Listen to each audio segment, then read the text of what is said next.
We're off to a land of mountaintop fortresses, ornate tile work, old Moorish streets, and bustling markets. The land of explorers and capital of a once great empire, reborn as a modern, forward-looking country. We're off to Lisbon, a land of history, culture, and art, and plenty of hills. So let's go.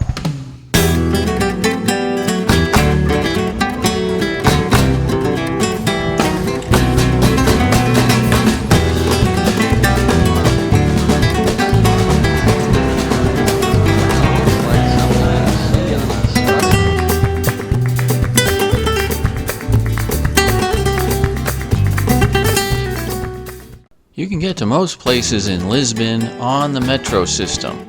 Even the airport is on the regular metro and doesn't require a special ticket. When you arrive, head out the exit and look for the metro symbol. The ticket machines that you will find in every metro station work in both Portuguese and English. The first time you'll have to buy a metro card, but after that you can recharge it every day. For €7 you can ride all the subways, trams, and buses, and for €10 you can take the train that goes out to Sintra. And with this, you're off. Lisbon's history is visible in its geography. Of course, there is the sea that made this place rich. Overlooking everything, of course, is the fort. The castle dominates Lisbon, but it's a long way up. You can save yourself a lot of walking if you find two fairly well hidden but free elevators that take you much of the way up the hill.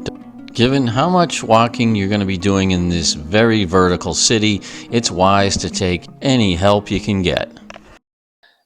Okay, we are here at the fabulous Castle of St. George, where you have a commanding view over the city of Lisbon and the harbor.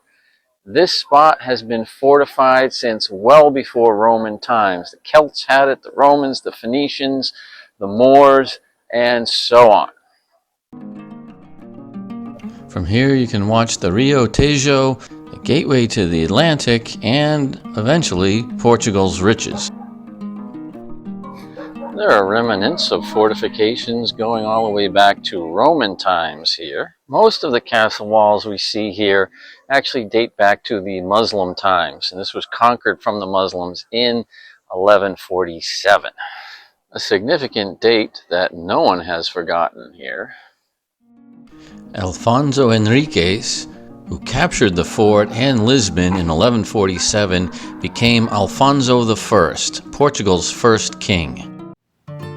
The Muslims controlled most of Iberia since the early 700s and faced a number of independent Christian states.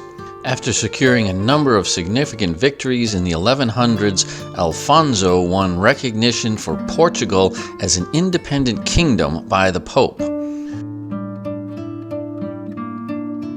By the end of the 13th century, Portugal had secured most of what is now its current territory, while it would take another 2 centuries for the other principalities to drive out the remaining Muslim forces, and eventually they would come together to become Spain. There is an impressive array of cannons here from the various forces that have held this place, because it was so easy for them to dominate the entrance to the harbor.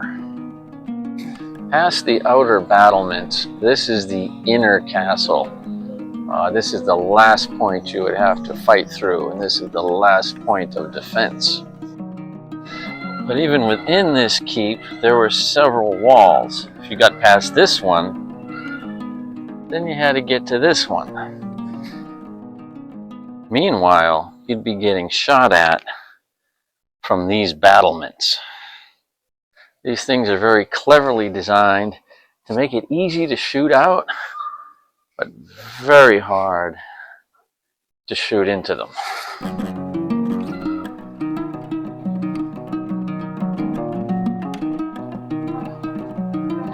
Twisting passages, high walls, and plenty of opportunities to get shot. And taking advantage of Lisbon's verticality, the direction is always up, up, up till you get to the top.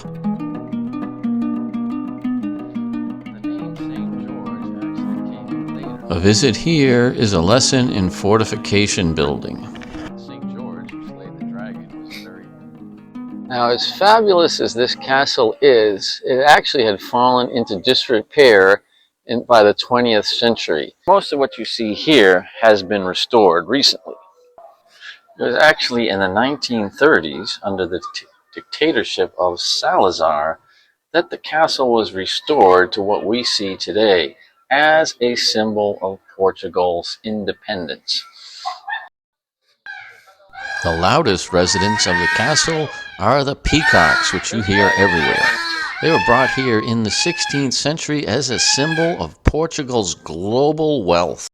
When you finish at the castle, you can walk down the hills through the old Alfama neighborhood.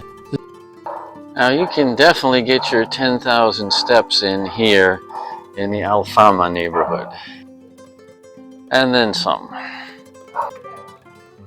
This is one part of the old city that survived the devastating earthquake in 1755 and retains the twisting street pattern of its old Moorish days.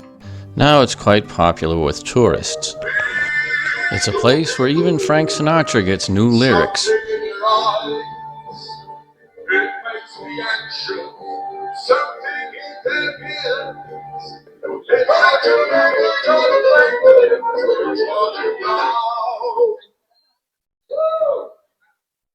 The directions are easy enough. Everything is either up or down.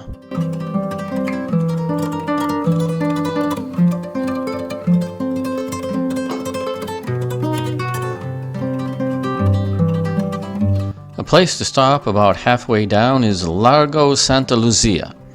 You'll see plenty of tourists gathering at the church, which has one of the best views over the harbor. Many of these tourists are looking at the place they just came from, the cruise ship. The tile works on the church celebrate the conquest of Lisbon in 1147.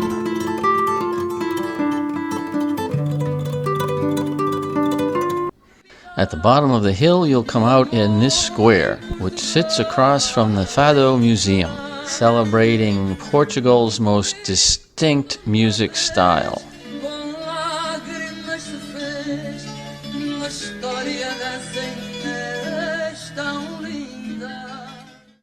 Portugal's national symbol are the colorful tiles called azulejos, which you find everywhere. The Lisbon Metro is famous for them,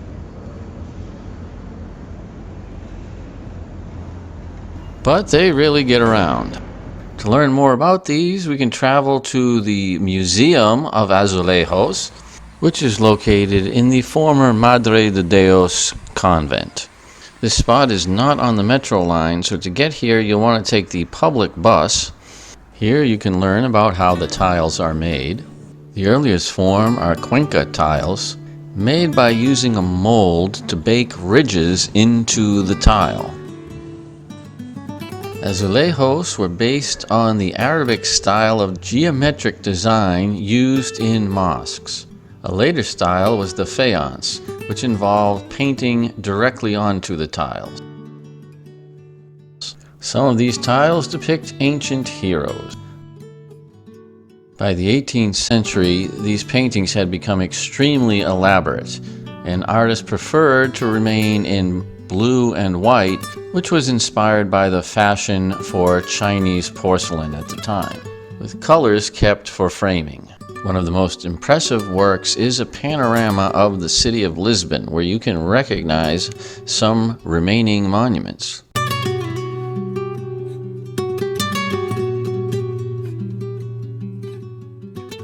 The church is still open and functioning. Along the lower walls, it is decorated with faience tiles as well.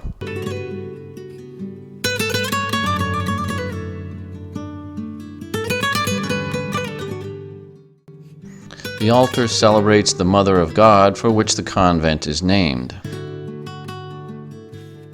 At the center of the convent is a cloister, also sporting geometric tiles. Finally, there are some examples of modern work, and we can see that there is still a lot of tiles left to be cataloged.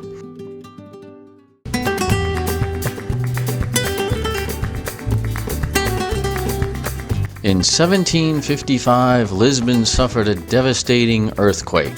The centerpiece of the rebuilt city is Praça de Comércio, the gateway to the city from the river. And it is still a gateway for people and bears from all over the world. Marquis de Pombal was responsible for the reconstruction of the city in a very logical grid-shaped pattern. But when he was done, the very practical Marquis, who was the Prime Minister of Portugal, for all intents and purposes, wanted to cap it off with something amazing. And so he built this very elaborate square here to celebrate the rebirth of Lisbon. On the pedestal is José I. He was the king when the Marquis de Pombal rebuilt the city. And basically what he did was get out of the way and let the Prime Minister do his thing. The real boss is down below. The elephant commemorates Portugal's extensive holdings in Asia and Africa. And underneath the horse's feet, you can just barely see snakes popping up. That is to signify the danger caused by the earthquake that the king boldly strides through. In reality, the king was so scared that he moved out of the palace and moved the entire court into a series of tents and refused to stay in stone buildings for a year. But it's always good for morale to give the people a good story. Behind this is the Triumphal Arch, which celebrates Lisbon's rebirth. On the arch, we have Vasco da Gama, and of course Pombal himself.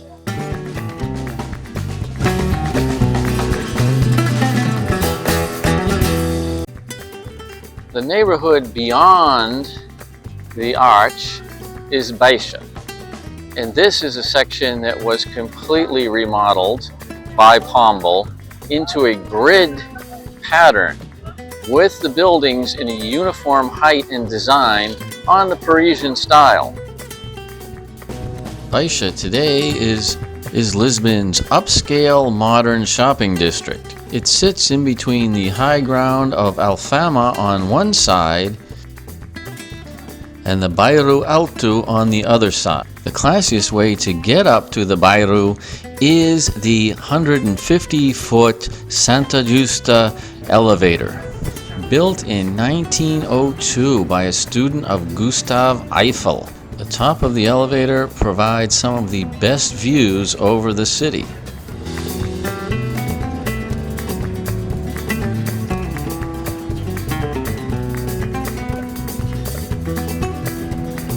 If you skip the elevator, you'll get the chance to take the very classy funicular trains that also go up this steep hill.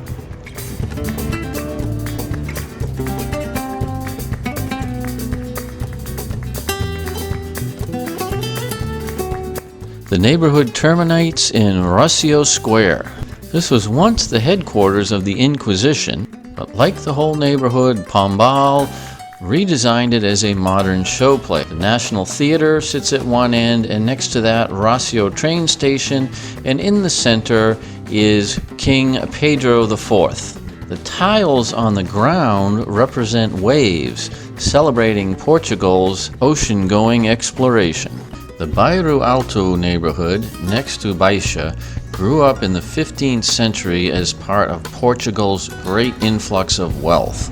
It still has narrow streets, but a fairly well-defined grid pattern, unlike the Alfama neighborhood, which is still based on the old Moorish streets. The Bairro mostly survived the 1755 earthquake. Once you get up the hill, it's a pretty good place to walk around. And being so high up, there are many points that give you a view over the city.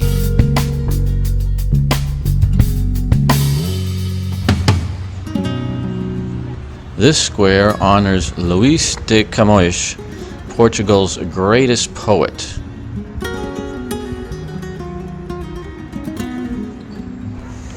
It's one of the many places you'll find these food kiosks that are very characteristic of Old Lisbon.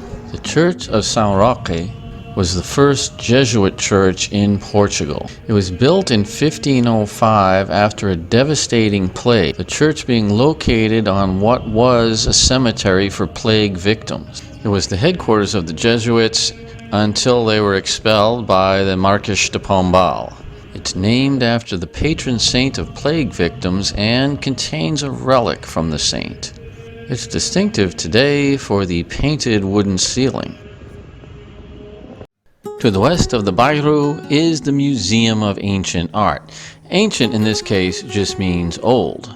The museum is located in the former residence of none other than the Marquês de Pombal, and part of it is dedicated to showing us the lifestyle of the Pombaline era.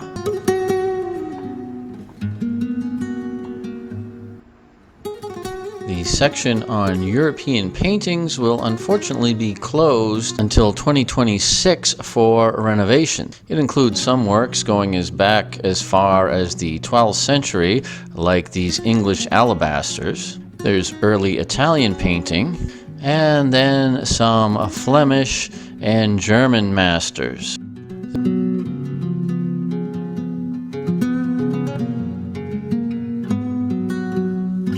This triptych is one of Hieronymus Bosch's surrealistic depictions of the temptation of St. Anthony.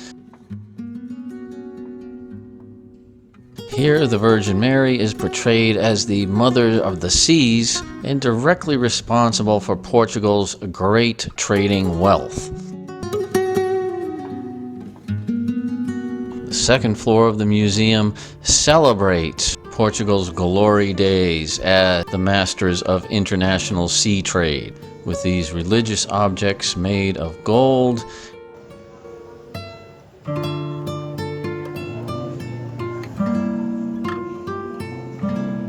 and treasures brought from Japan, China, India, and all over Asia and Africa.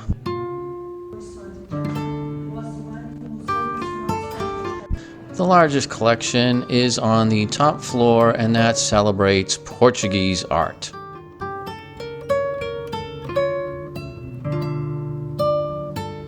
There are some imaginative depictions of theological subjects,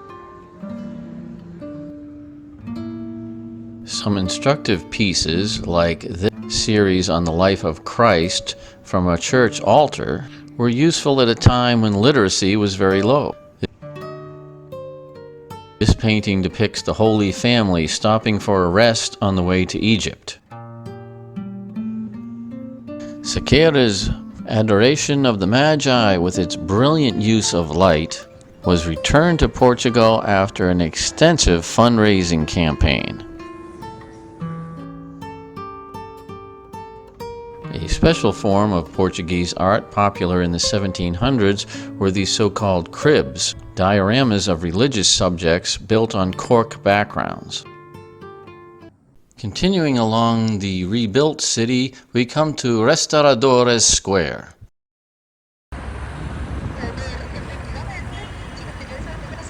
Unfortunately, Portugal has had to secure its independence more than once. Most recently, it was absorbed into Spain after centuries of independence, and it broke from Spain in the year 1640 and was restored.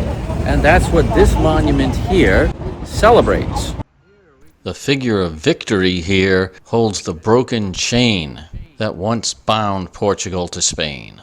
The grand Avenida de Liberdade leads to the monument to the man who built all of this, of course, Marquês de Pombal.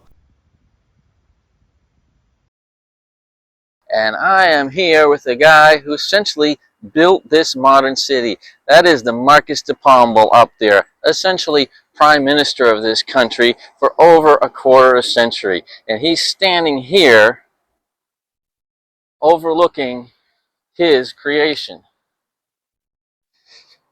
It celebrates the conquest of the seas, the hard labor of the people, and the devastation of the earthquake and the resilience of the people.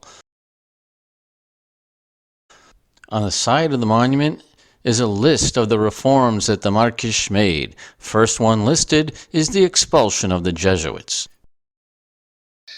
This square is a major traffic circle, and it's also the start point for a lot of city tours. The Grey Line tours are here, the hop-on, hop-off buses.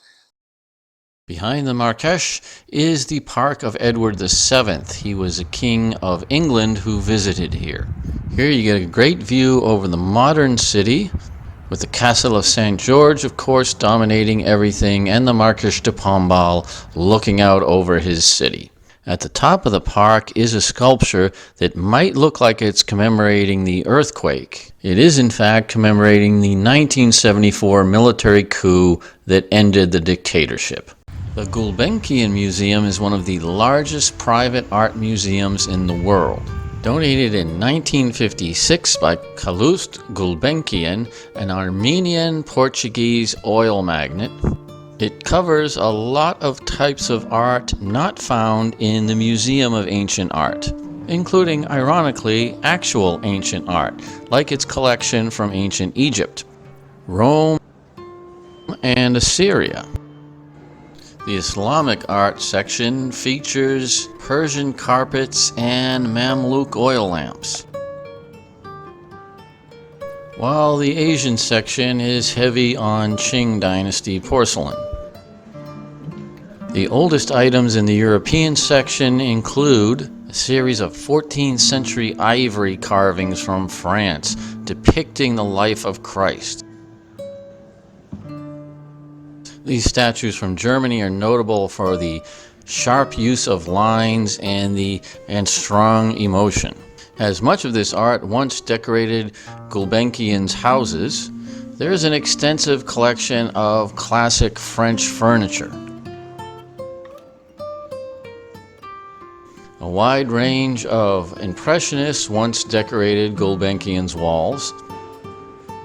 And here we see the fun police at work, making sure these people don't get too happy. Highlighting the foundation's wide range of tastes, there's a building dedicated to modern art, which has a separate admission fee, and not a whole lot to see in it.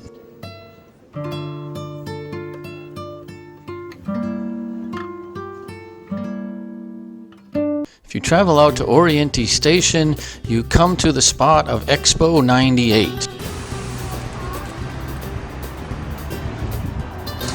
This spot was originally built in 1998 to host Expo 98. This was an exposition which over 150 countries participated in. The flags are displayed alphabetically, however, that is Portuguese spelling. And it's good to know there's no hard feelings. There's a science museum, one of Europe's top aquariums, and this spot shows Cirque du Soleil, so they don't get everything right. The centerpiece is Portugal's largest mall, named after the man who opened up the trade routes to the world. When Portugal emerged from dictatorship in 1974, it was the poorest country in Western Europe. But as part of the European Union, it has gone on to be one of the great economic success stories. Now it's a great place to experience authentic Portuguese culture, shop the national brands, and taste local foods. Some of Lisbon's most important sites are in the district of Belém. To get there, we'll stop at Cais do Sodré on the metro system. Across from that station is Mercado de Ribeira, an old market hall with a huge food court. You're greeted by azulejos with a food theme as you enter. One side is still the old market with produce, fish, and meat. The other side is a very large food court where you can find everything you didn't know you were looking for.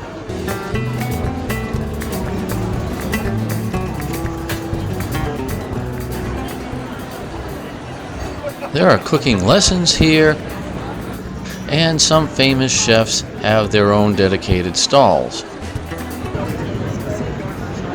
You can have your food stare at you, get some very trendy hot dog,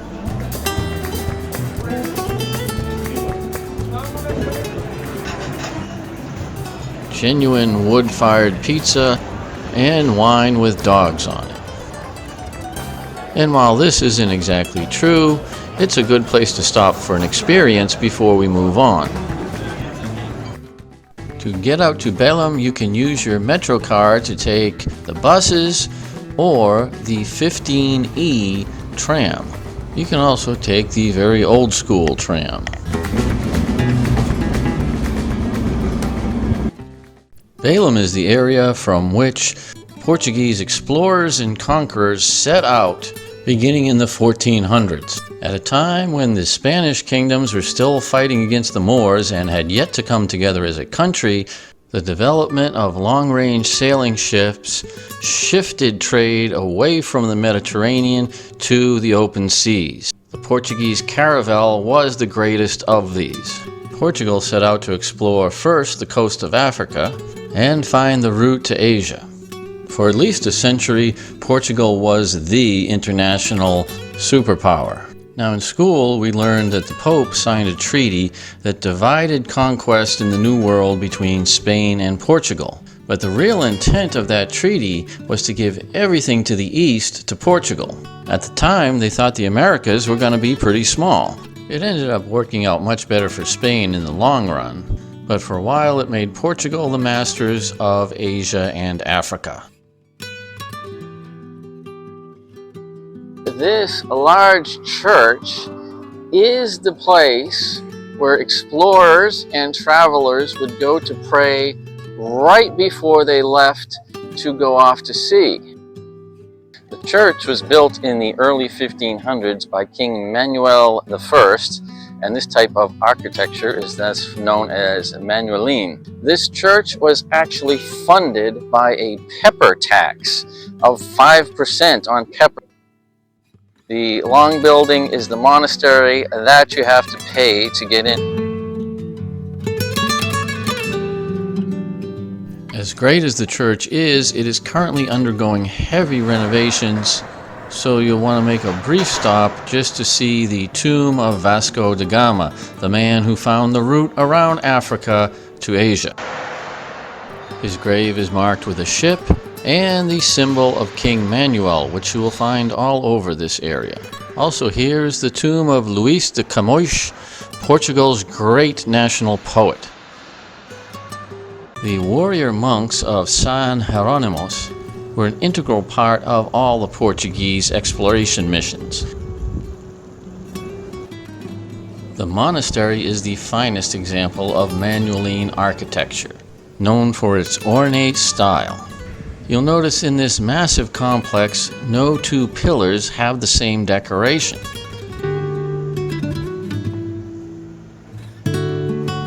Here the lattice work celebrates the cross, the sailors, and the crown. The doors to the confessionals, which were quite busy in the days before a voyage, are still visible. The monastery is still used for some of the most important official functions in Portugal. It was here in 1986 that Portugal's entrance to the European Union was signed. Across from the monastery is the monument to the discoveries. This stands 170 feet tall. This is the monument to discovery behind me.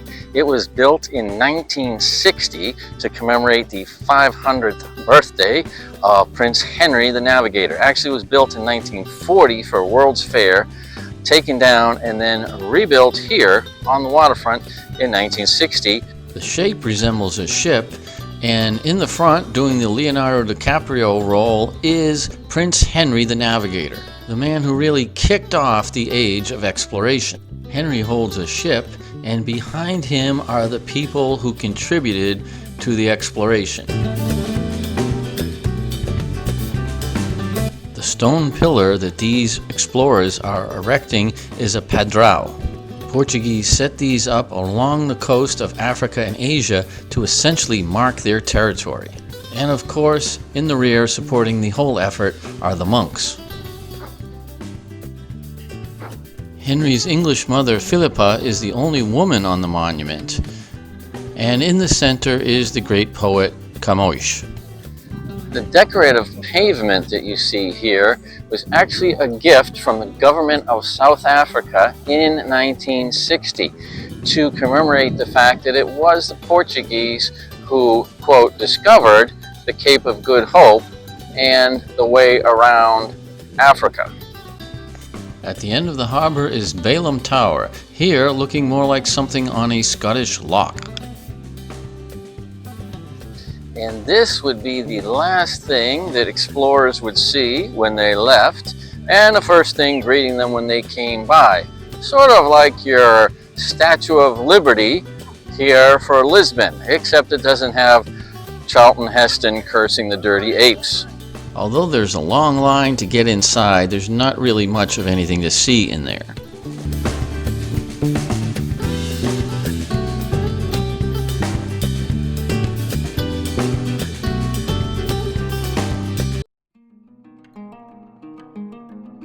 Balaam's Maritime Museum provides a lot of background about Portugal's discoveries. The Portuguese caravel is featured here, and the much larger ships that would follow.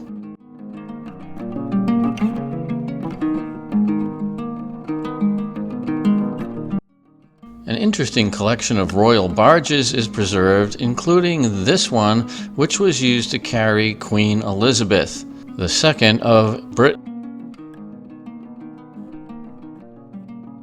And although she didn't bring the corgis, there is one across the street. In Balaam is the home of Portugal's national pastry, the pastel de nata, a custard tart which has been produced here since 1837. Before automobiles, Portugal's nobility traveled in ornate coaches. The glory of that era is preserved in the National Coach Museum in Balaam. You won't find these guys, I'm afraid. Note that the vast majority of the collection is in this brutalist building that looks nothing like a coach museum. It has a separate admission from the much more prominently labeled Coach Museum across the street, which has very little inside it. When Portugal was part of Spain, this coach was used to take the king back and forth between Lisbon and Madrid. They get much more elaborate after that. No matter how fancy they were, these were rough contraptions going over bumpy roads.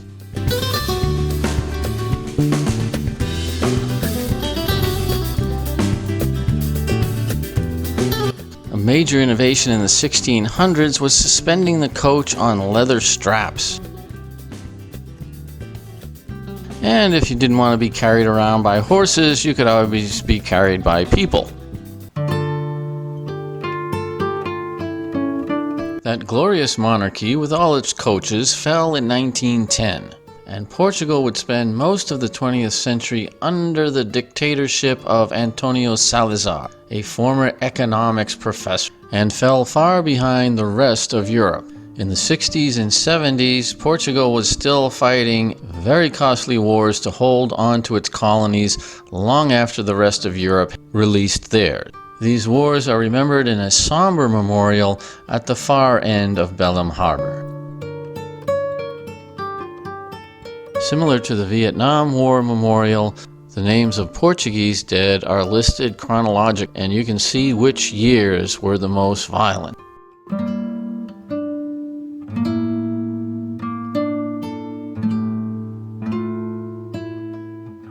All this ended on April 25, 1974, when a group of junior army officers overthrew the government. in what was known as the Carnation Revolution for the flowers that people put into their rifle. Countless memorials in Portugal are named after April 25th, including the April 25th Bridge in Belém. The €10 metro ticket will also take you on the train out to the city of Sintra. This is a very mountainous town, so you will need some kind of transportation from the train station up the hill. Your best option are the buses right outside the train station, which do require a separate ticket, but don't worry, there are plenty of people selling them and you will have a lot of company. They run 2 routes. You probably want the 434 going to Peña Palace. This is what you'll end up getting, and then hold on as you go up some narrow winding road.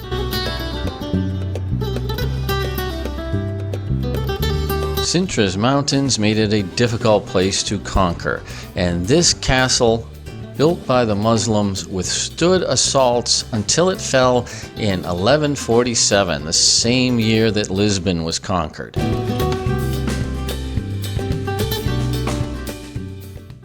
give you an idea of how high up we are, there's the train station where we came from. We're here at the truly fabulous Moorish castle. Muslims controlled this area for over 400 years, and this castle is on one of the most defensible spots overlooking the sea. Now, it fell in 1147 to the Christians, which marked their control over this area.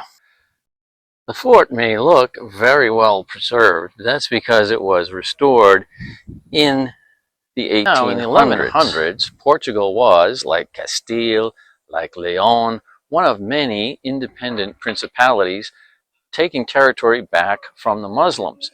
But Portugal actually finished their Reconquista first.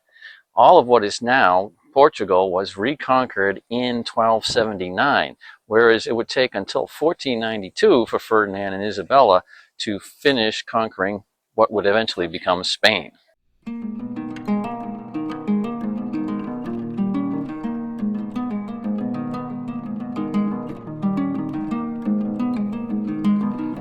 Up on an even higher and more defensible hill is the Palace of Peña. But this was never meant as a defensive fortress. This was built in the 1800s, essentially as a showplace and a playground for the royalty.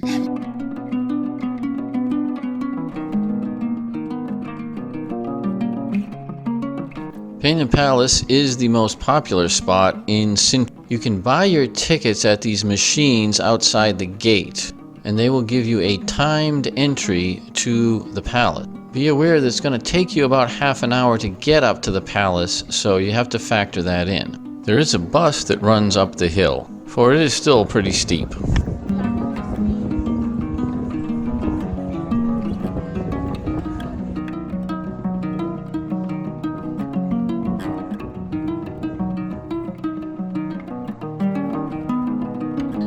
We are here at the charming Peña Palace, way up on top of the hills of Sintra.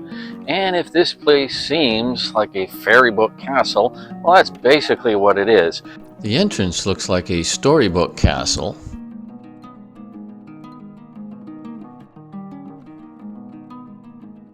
Then we get to a drawbridge that doesn't draw.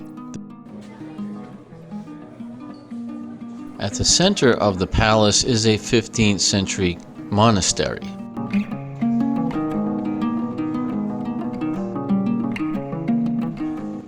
But the rest of the palace was built in 1840 by Prince Ferdinand.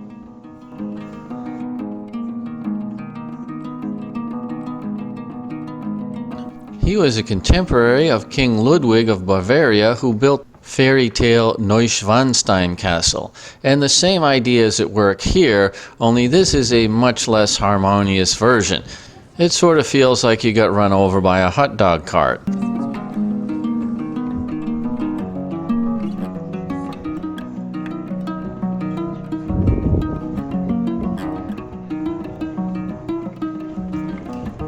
There's a real mix of styles. We've got Moorish, Persian, Greek mythos,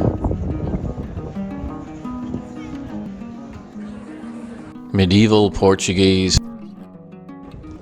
In the end, interesting is the most apt word for it. Back down in the town of Sintra is the National Palette. Most of the palace dates to the time of King Manuel, and we can see his symbol all over the place.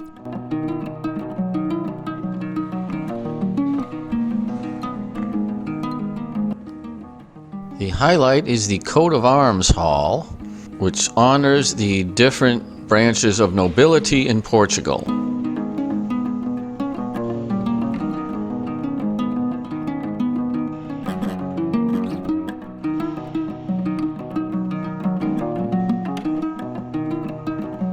It has some of the best examples of azulejos anywhere.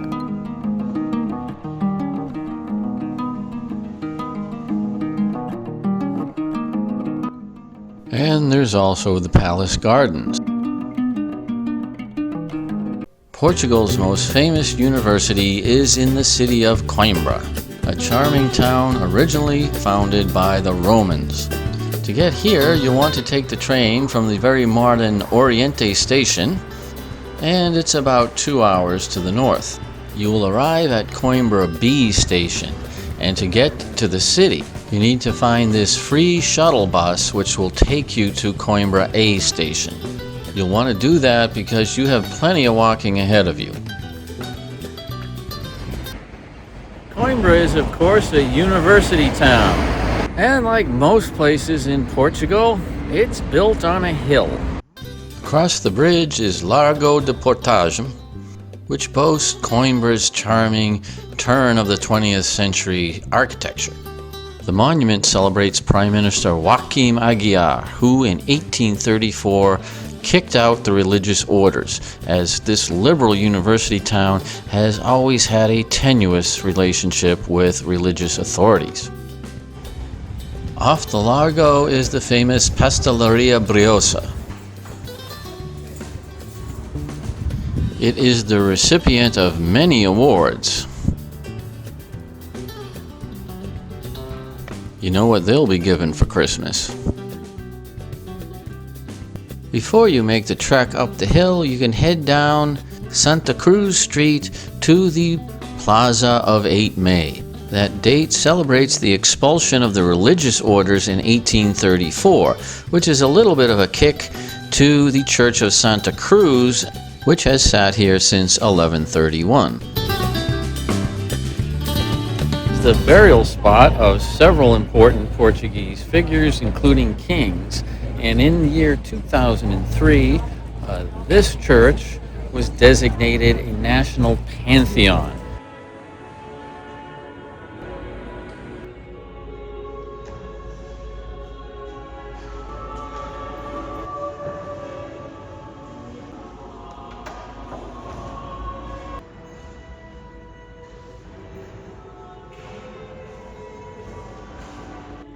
It is the final resting place of Portugal's founder, who has hung up his warrior's gauntlets and now rests in prayer. At the center is a peaceful cloister.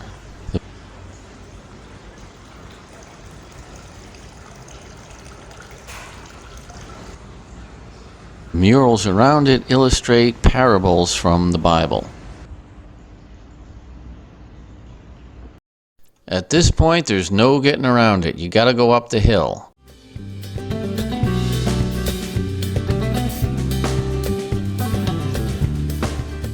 Now, if you're lucky, this elevator will be in operation. It'll take you part of the way up there. This is the new cathedral of the university, and it sits up at the top of the hill. So you can come here and give thanks for having made it up all the stairs. The university sits on a commanding position overlooking the city. This highly defensible spot on the top of the hill was a Muslim fortress until the 1100s, when it, like many places in this country, fell to the Christians. This became the first capital of the Kingdom of Portugal, and most of the early kings were born here. The quote, new university has this blocky 1940s style. This was the work of the dictator Antonio Salazar, who got his start as an economics professor right here. Around the side of the new chapel is the ticket office, which is not easy to find, but you need a ticket to get entrance into any of the interiors. So stop off here first. To get to the classic old university, you'll pass through the so-called Iron Gate. Behind me stands King John III, who reigned in the 1500s, and he was responsible for extensively expanding this university. Coimbra students wear the famous black cape, which we see immortalized in this mural. The building at the center of the old university was once the Royal Palace. This is one of the spots you need a ticket to get into.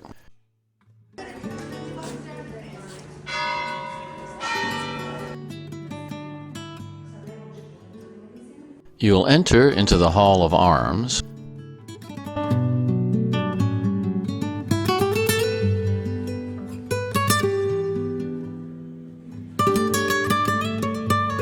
This grand hall was originally the throne room. It is now the place where PhD students do their defenses. The university was revolutionized by our old friend, the Marquês de Pombal, who not only rebuilt Lisbon, but he updated this university and modernized it along the lines of the Enlightenment.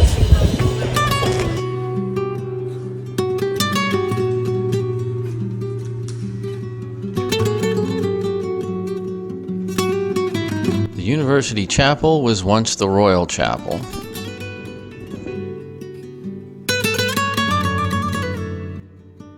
And boasts some very fine tile work.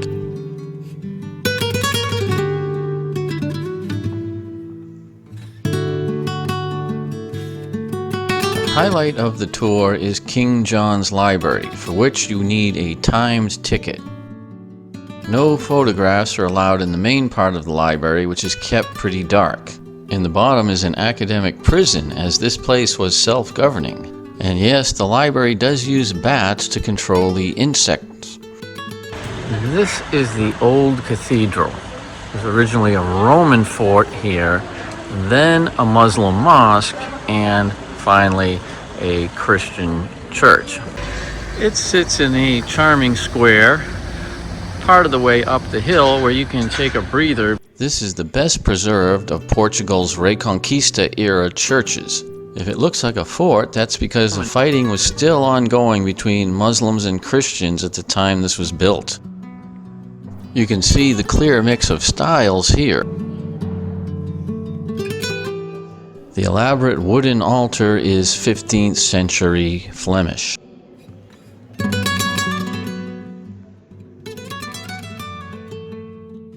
You'll head out through the old Moorish neighborhood, back to where we started. With history, art, and the spirit of exploration, Portugal has plenty to offer, and all of it's uphill. We hope to see you in our next destination. So long.